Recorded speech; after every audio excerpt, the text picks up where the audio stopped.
Good evening, everyone. We are here in Jerusalem, beautiful Jerusalem, in the Mormon University, the Birmingham Young University that hosts us so beautifully here.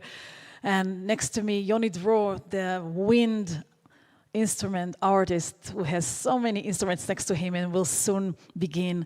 I just wanted to say that we wish we would host here, audience and real people, and we are playing for empty seats, but we feel very close, even though you're very far away and some of you are watching us from abroad in this Corona time.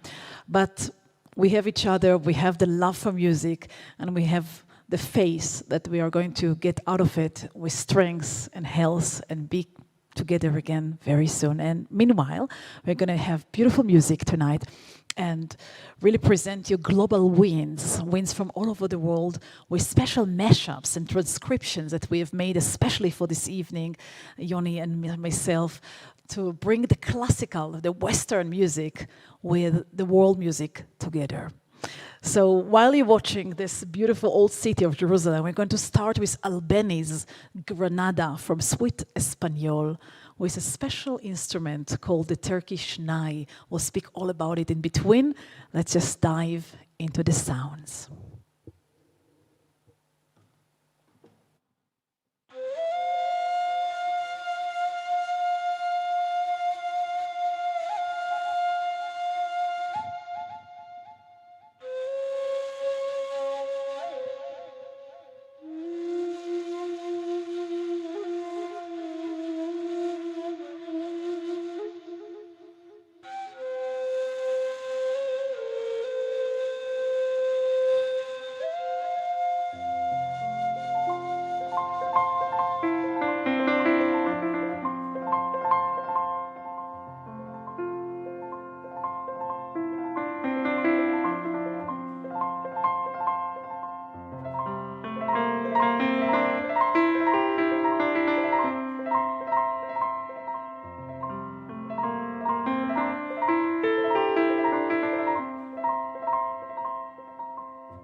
Thank you very much, Yonnie Dror. What a beautiful setup and mashup. And could you please hold this beautiful instrument and tell us what it is exactly? Can I hold it a second? Because it's, if I'm not forgetting, it's a very light instrument. Wow, it really, I wish you could be here. It really weighs a few grams, isn't it? Like 50 grams, something like this? Yeah, it's a very light instrument. This specific instrument, because we played it in a very special scale that is not very common in this instrument, is made out of plastic. Plastic, this one. But the real one is out of... But the real one is bamboo? made out of cane. It's a flute that is made out of cane, and its name is Ney. N-A-A, N-A-Y. And Ney in Arabic means to cry. It's kind of like... this instrument has kind of a crying sound. It is. It's a very mourning, intimate crying sound, and it's really how do you really make the sound out of it? Because it's a very simple instrument, isn't it? You can call it simple. Well, it's one of the most amazing, complicated instruments there is. You can almost play 4 octaves in this instrument, but I can show you how to. Have a sound, how the principle of having a sound. First of all, it's around a 3,000-year-old instrument. That there are evidence of this instrument in the pyramids, and there are actually paintings of this flute. I bought with me a piece of paper. You bought a piece of paper. So could I ask if we could have more of Yonnie speaking in the monitor so we can hear him better? Thanks. Okay, so I'll take this piece of paper. And what are you doing? What am I doing in the middle of the concert? I'm trying to I'm trying to maybe imagine how someone like 3,000 or 4,000 years ago would have played. Just was walking in the Nile, and he would see like a piece of cane just on the ground. And back then, you know, they didn't have a lot of entertainment, so probably after a lot of experiments, they took this small piece of cane and try to make a sound out of it. So I just made this flute, and I'm gonna try playing. A4 paper, simple one. Yeah, this is the. No tricks. No, it's you saw it. It was an A4 paper. There's a camera here, and just no editing. All right. So wow, that's a strong one. Yeah. So this is the principle how to make a sound out of, let's say, a hollow cane. Now, this process of knowing how to put your lips in the right amount of air is a process that can take something between 2 hours and 2 years. It took me 6 months to take one clear sound. Can we have one more? Oh God. Okay, I'm gonna try again. Wow. It's such a clear one that you made out of it. Amazing, amazing. It took me years. Thank you so much. I wish there would be people here to clap for you because it's very unique. So we started with the Turkish Ney, which is a very old one, and we're moving into the Armenian Duduk. Can you show us this special instrument? That's actually my favorite instrument. I love this one. And it's really for film music. You can hear this instrument pretty much. Because it has so much emotion. Now, by the way, we're looking here at the old city of Jerusalem, and I got some lessons from people in the Armenian quarter of Jerusalem. Really, that was one of my best musical lessons when I found someone from the quarter that was willing to teach me. And you were born in Jerusalem yourself? I was born in Jerusalem. Now, this is an ancient double reed instrument that its name is a duduk. Its origins is from Armenia. It's thousands of years old. It's the kind of the grandfather of the bassoon and the oboe. With the mouthpiece alone, it's a double reed. The sound would be like this. Not the most attractive sound, but it's really my favorite instrument. You want to play like a small improvisation that I'll do? Sure. Sure. Give me a C.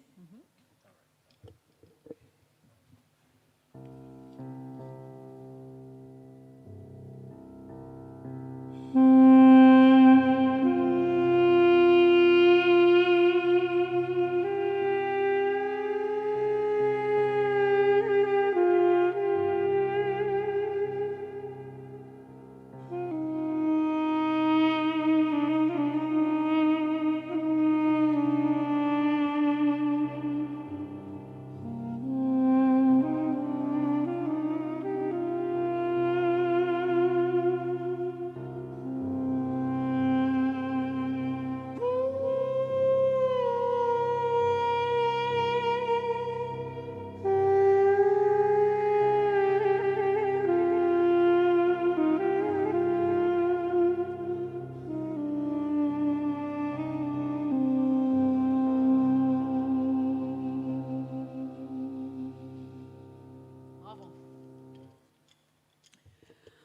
I couldn't agree more. Than it's really one of the best sounds ever produced. And what we love to do with this instrument now is actually hear a famous song called Amar de Canal, the channel of the sea, of the water, that Cesária, Évora used to sing quite often, the Latin singer. And we made this special arrangement, transcription for today's evening.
So we've touched some Armenian Latin music and some Turkish, and now I'd love to share with you and to tell Yonnie that in the beginning of the Corona, we were in a lockdown, and all I could do besides practicing is watching some TV series, and I was actually captured by Turkish telenovela. I'm a little bit embarrassed to say, but there was one that really caught me called Introspection, and I loved it. It was a very, very strong one for me.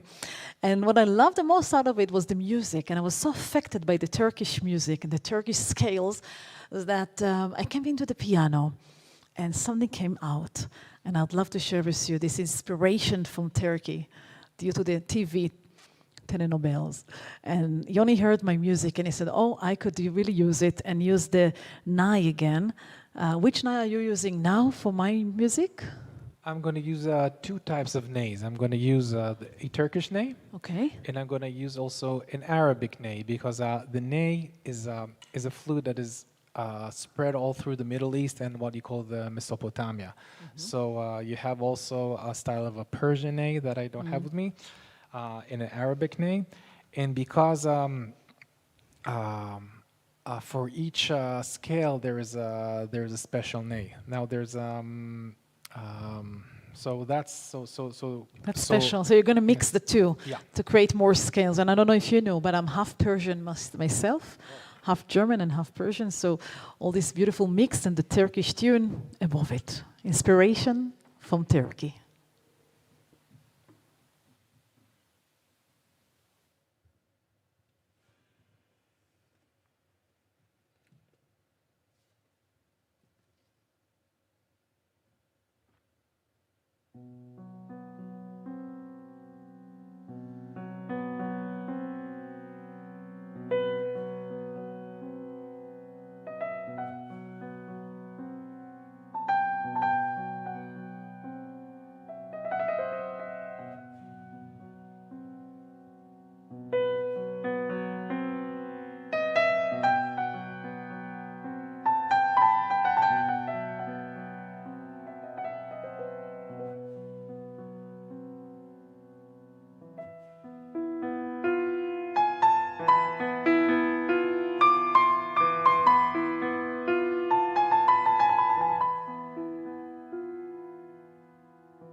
Well, I can't stay still. Actually, I watch you and I can't breathe because I really wonder, how long can you do it without breathing? I mean, the way you breathe is very different in this instrument. And what is this instrument all about? What's it called? Can you share with us a little bit about this, a very ancient one? Be careful. All right, so this instrument is called Didgeridoo. And what I love about this instrument, I can call it a spiritual instrument. Yes, it's really meditative. Yeah, and it's an instrument that doesn't play melodies. It plays One note. It plays a sound. So the origin of this instrument is Australia, and the Aborigines that are the natives of Australia. This is their instrument. Now, it's a whole world of sounds and philosophy, but one thing about the didgeridoo, by the tradition, this instrument, when it's played in the place, it takes out the bad spirits and brings inside the good spirits. We all need it. And that's how, and brings people together. Wow. And this instrument, when we talk about art, a lot of times there's the art imitates the nature. So this instrument actually can do imitations of all many kinds of animals or Can you give us examples? So I'll put the microphone back and I'll give you an example of a kangaroo. I'll give you jumping. I'll give you an example of a dingo. It's a dog that is an Australian dog that has a certain bark, and also a bird that's called kookaburra. And I'll try to put the three of them in one small piece.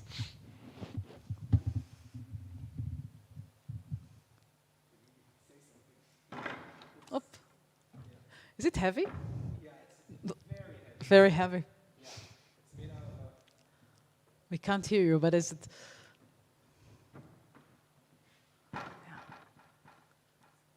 kangaroo jumping. Kangaroo jumping, that's what it is.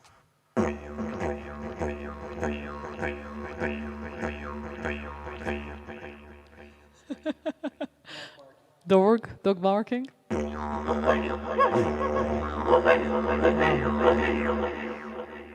Bravo. And the bird?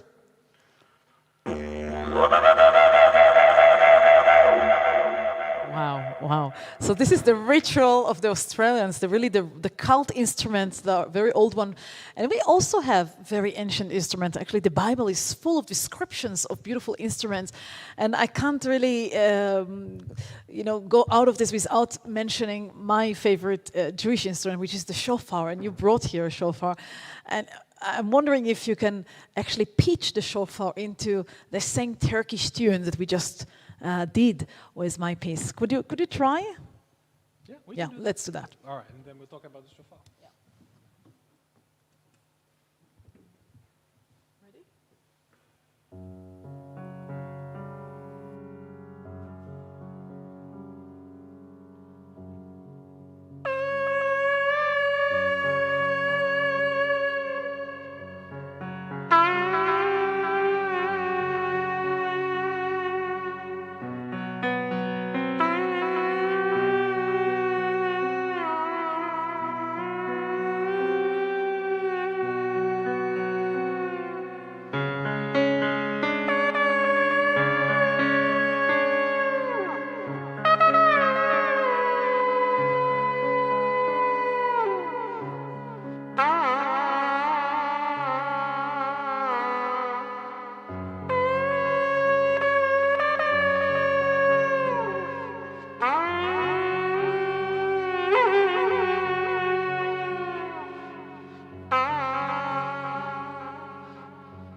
Wow, so it's not just sound, it's really melodies out of this ancient Jewish instrument. And you have a special link to this instrument. Could you tell us more about that? So this instrument also is a spiritual instrument. It's not supposed to play melodies, but it's probably the only instrument that is mentioned in the Bible in its original form, and it's still used to this day. Yeah, we have the violins and the harps mentioned in the Bible, but they had the different instrument than we are used to today. And you know, and they're trying to restore them, and they have a little of theories. But this is but the original one. Yeah, but this actually, you know, this is the real thing. The real thing. And one of the stories that I like, the power of sound, is like Joshua surrounding the walls of Jericho until they fell. Yep. And they fell by the power of the sound. Of the sounds of the shofars. It's a very special story. It's like brings, like, you know, in awareness the power of sound, the power of music, like that can actually make walls fall down. Wow. So when I look at your table next to you, I see this a very strange instrument that looks like a broom out there. Oh. Could you please show us this? Yeah. Okay. What is this? What's it called? So now we were in the didgeridoo, that is a spiritual, the shofar, that is a spiritual instrument. And this is also a spiritual instrument that I got from Brazil. What do you mean you got? You went to Brazil and bought it in a special Celtic place or a store or where? Okay. Whenever I travel abroad, I try to find, like, you know, a local store that you know, that if I can find a cool musical instrument. So I was in Sao Paulo, and I went to a special store that sold a lot of instruments that are made by indigenous people from the Amazon. And then I did a research about this special flute, and it's a flute that a tribe, and I don't know if I'm pronouncing the name right, is Ininawewawe, something like that. I won't remember that one. Yeah. Okay. But the thing is, very original Brazilian Celtic instrument. Yeah. Now, we as Western people, we go to a concert, you know, to get entertained, to listen to some music, and they use this instrument in actual rituals, you know, to have a good crops, and like each tribe has its own flutes. So I got this flute. It's a very special one, and I just can give you. Could you give us a taste of it?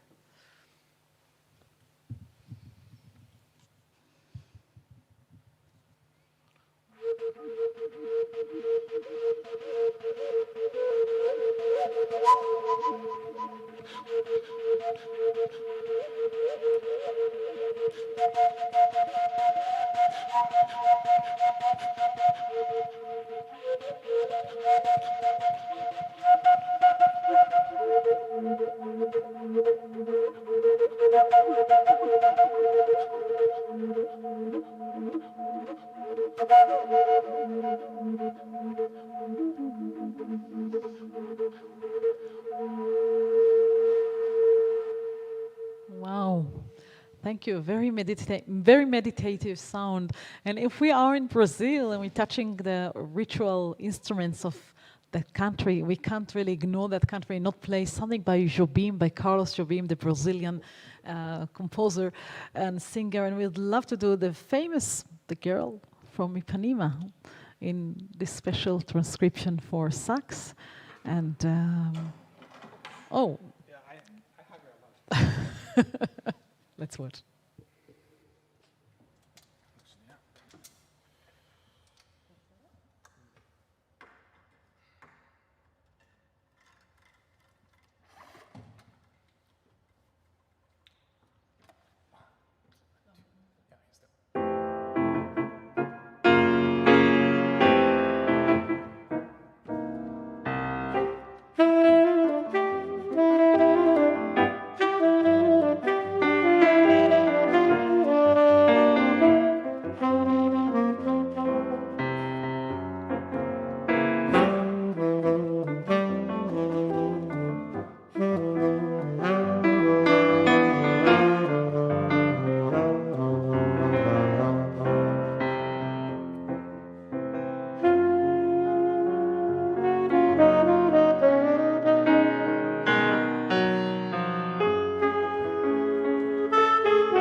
And if we did the girl, we have to be fair enough and equally do the boy.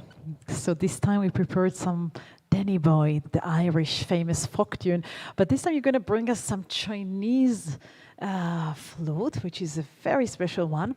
And you told me once a story that you can either succeed or fail with this very sensitive instrument that is depending on this rice paper. Is that correct? Yeah, it's a kind of paper that you put on. You use it as a membrane. It's quite tricky to glue on because it's like a slight move and it can sound from a really nice instrument to a disaster.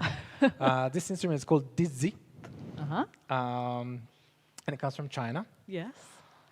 I'm starting to have a jet lag after from Brazil to From China. all those countries that you've been, but you Egypt, can't fly yet. You know, you're stuck in Israel for quite a while.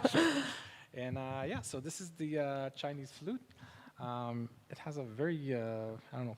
Can you just give a hint of sound?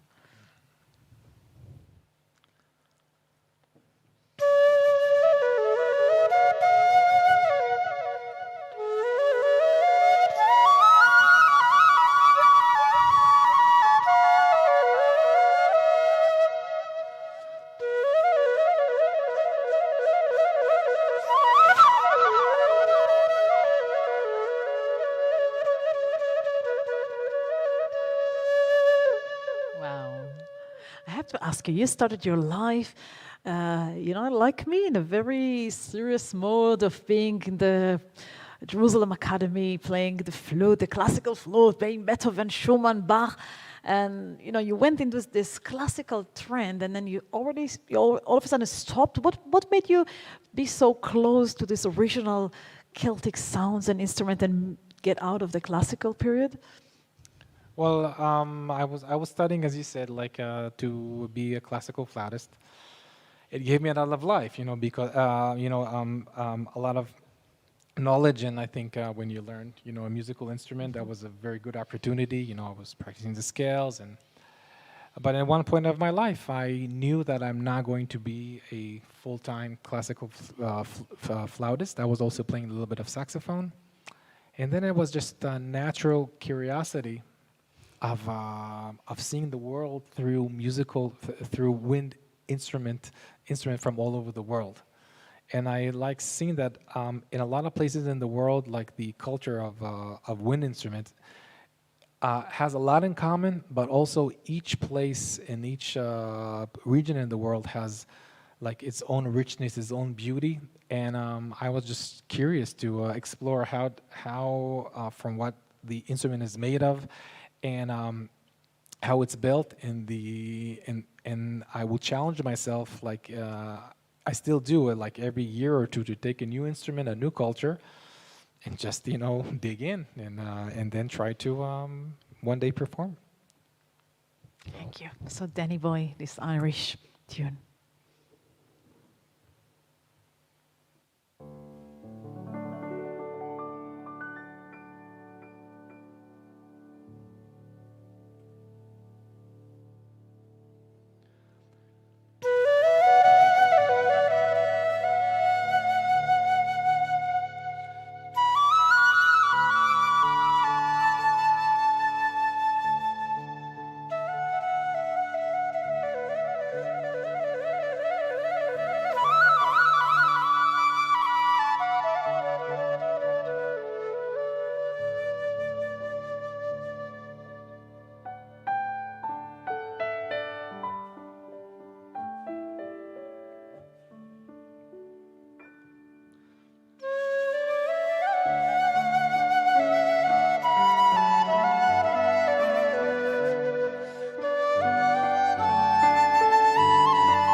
You know, I have to tell you something personal. I've been performing here since 1995. My first concert was with full orchestra here, playing the Beethoven triple piano concerto. Oh, very, very, very. Very easy, yeah. And since then, you know, it's very special and unique place to be and to be hugged by the hosts here in the Mormon University, which is also always very warm and welcoming and loving people, and also with the warmth of the people, because I never knew the color of the seats because it was always full. I remember one of the beautiful things about this place, not just its beauty and unique architecture, which is glass and you can see the full Jerusalem, but actually there was never one seat available. It's always taken and full. And you know, every Sunday evening concert here for years. And here we are, Sunday evening. I can see this nice blue color of the seats. And I want to say that next time I'm here, I would love to see this place again full, not just with people, but with love and smiles and really grasp of passion that we try to convey and bring to one another. Meanwhile, we are here to make love with the sounds.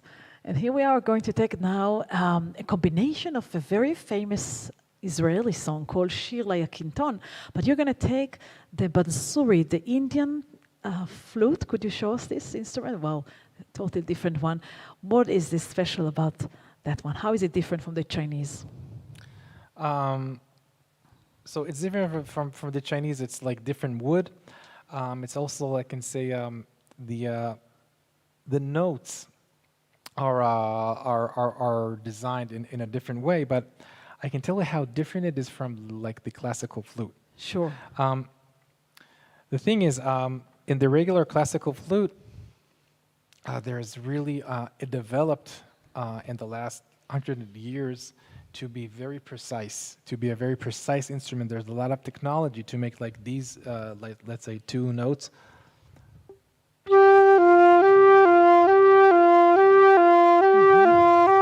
Very clear To sounds. sound very clear. Yeah.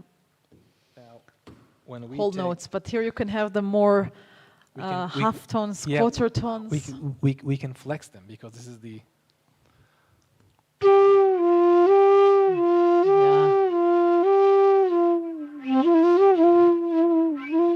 It has something so elastic in this. That's why I also fell in love with this instrument. It has such a beautiful sound. It has such flexibility in this in its sound. But you told me one that you were in Jerusalem in a special concert of a famous Indian player, Zakir Hussain. Is that correct? Yeah, Zakir Hussain was the percussion player, and the flute player his name was Hari Prasad. Yeah, the very famous one. Yeah, he's a very famous. He's like a god in a way. India. Yeah. But my experience was the concert. There's something about like let's say you can call it Eastern music or the Eastern philosophy that we can call it time stands still. And in the traditional Indian music, you have like you have like a kind of a drone, like a kind of one tonal space. And So it's not like the harmony that really capture no, yeah, there's no the attention. Yeah, it's not like Beethoven harmony. like- No. You don't have that. That's already too much. I said in So just one note, is it? in one note or in one tonal environment. The flute player, he played for 45 minutes. There was only a drone doing dong dong. It was 45 minutes that just capturing. You stood still. Yeah, Wow. it was amazing. So could you give us a feeling of this? I'm going to use the piano in a different way. And this is a real treat because you're teaching me every time to not be on time. That's what you're teaching me, not to be on time. Yeah, we're always so forced to keep on time, to be on time. And here in this music, it's not about time, it's about taking time. I'm gonna play. It's a raga. It's like the scale in Indian music. The raga is called yaman, and you usually play it during the twilight. and we're now looking at the beautiful view of Jerusalem. So.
Wow. I wish Rivka Gvili, the composer of the music behind the Shir Layakinton would have heard us.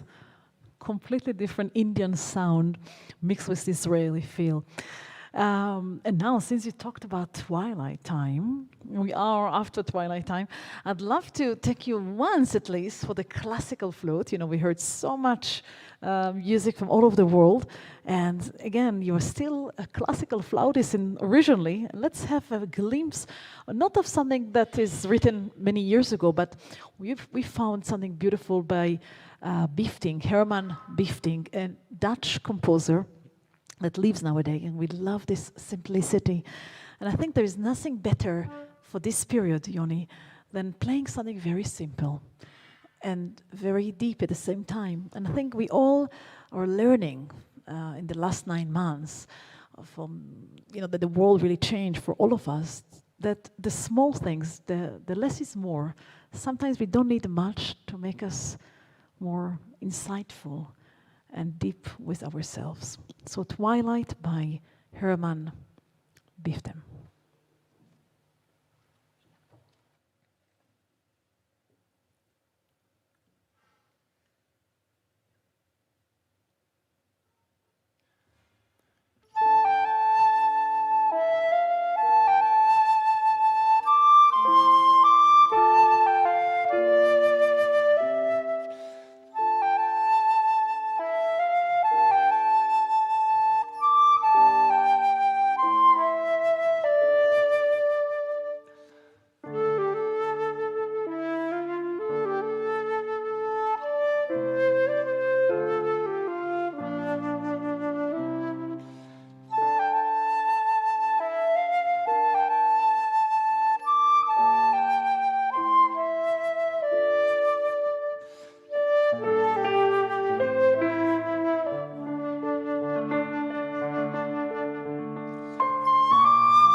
I had to ask you to play some classical fill.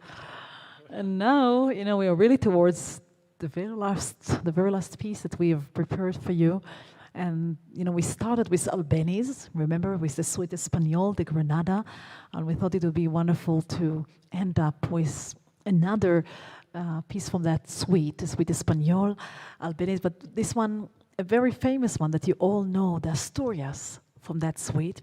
And we mashed up with Amazing Grace, maybe with the most prominent, I would say, gospels that people sing and love from all over the world. And the two worlds, the West and really I would say not the East, but the very old and natural and native one is connected together with different instruments that Yonnie is going to mix and change. I think, how many instruments are you going to have now with us in this music? We're going to start with the Ney. With the Ney, right? Then we're going to go to the Duduk. The Armenian Duduk, yes. Yeah. And then I'm gonna play some soprano saxophone.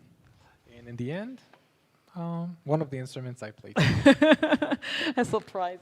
Wow, so this is really the opportunity, Yonnie, to thank you for coming especially and bringing all this beautiful variety of wind instruments. Thank you so much for inviting me. It's such a pleasure. Yes. With all these mashups, I personally have now a jet lag from all the places we've been that so naturally you combine them together. Thank you. And I really wish that we can go back and fly and play and visit all those places that you mentioned and make music live and not just recorded.